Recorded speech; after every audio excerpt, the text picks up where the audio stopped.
যারা এই ব্রিজের উপর দিয়ে চলাচল করেছেন, যারা এই ব্রিজ দেখেছেন, তারা হয়তো চিনে গেছেন, বুঝে গেছেন এই ব্রিজটা কোথায় অবস্থিত।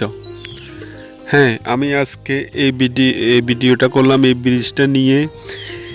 এই ব্রিজটা হয়েছে যখন বিএনপি সরকার ছিল, খালেদা জিয়া প্রধানমন্ত্রী ছিল, কুমিল্লার নাঙ্গলকোট যখন গফুর ভূঁইয়া এমপি ছিল, ওই গফুর ভূঁইয়ার আমলে, বিএনপির আমলে খালেদা জিয়া যখন প্রধানমন্ত্রী ছিল শেষবারের মতো 2001-এ, ওই আমলেই এই ব্রিজটা তৈরি করা হয়েছে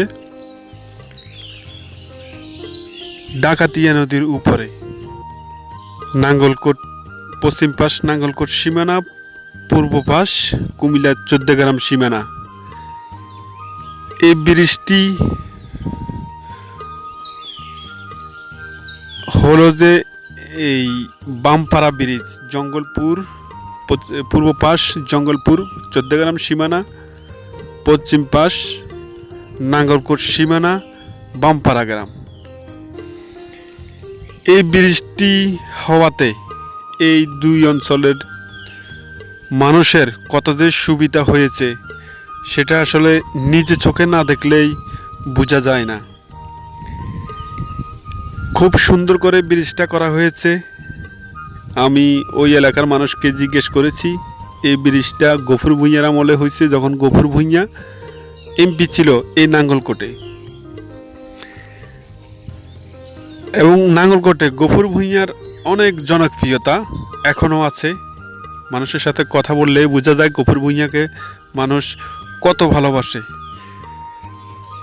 এই বামপাড়া ব্রিজের পূর্ব পাশে একটা মাদ্রাসা হয়েছে, অনেক ছাত্রছাত্রী এখানে এই মাদ্রাসায় পড়ে। এই বামপাড়া গ্রাম থেকে এসে এই ব্রিজের উপর দিয়েই যাতায়াত করে। অনেক সুন্দর করে ব্রিজটা করা হয়েছে, যেটা আমি দেখলাম। এই ব্রিজটা দেখার জন্য দূর দূরান্ত থেকেও অনেক মানুষ আসে এই ব্রিজের আশেপাশে সৌন্দর্য উপভোগ করার জন্য, এই ব্রিজের সৌন্দর্য উপভোগ করার জন্য। খুব সুন্দর একটি পরিবেশ এই ব্রিজকে ঘিরে তৈরি হয়েছে। আপনারা দেখতেছেন, এই ব্রিজ না হলে তাহলে এই দুই অঞ্চলের মানুষের যাতায়াতে অনেক কষ্টই থেকে যেত সারা জীবন। হয়তো এই বিএনপির আমলে খালেদা জিয়া যখন প্রধানমন্ত্রী ছিল তখন এই ব্রিজটা করা হয়েছে। আপনারা দেখতেছেন এই ব্রিজের পূর্ব পাশে যেই মাদ্রাসাটা হয়েছে, এই মাদ্রাসা থেকে অনেক ছাত্রছাত্রী এই মাদ্রাসায় পড়ে। এই মাদ্রাসা থেকে এই ব্রিজের উপরে দিয়ে যাতায়াত করে। দৃশ্যটা দেখে অনেক ভালোই লাগলো। চিন্তা করলাম, এই ব্রিজটা যদি না হতো, বা ব্রিজটা যদি না থাকতো, বা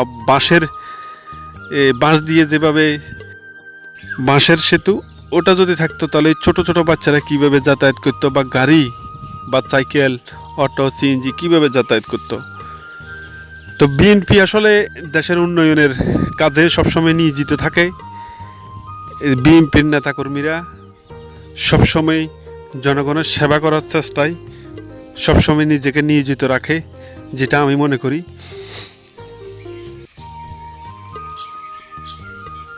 খুব সুন্দর পরিবেশ। ব্রিজটা অনেক চমৎকারভাবে বানানো হয়েছে। এই অত্র অঞ্চলে এমন লোহার ব্রিজ আর আছে কিনা জানা নাই, তবে এই ব্রিজটা খুব সুন্দর করে বানানো হয়েছে, খুব সুন্দর করে ডিজাইন করা হয়েছে এই ব্রিজের। তো এই বামপাড়া ব্রিজ থেকে আমি বিদায় নিলাম। ইসলাম টিপু। সবাই ভালো থাকবেন। আল্লাহ হাফেজ।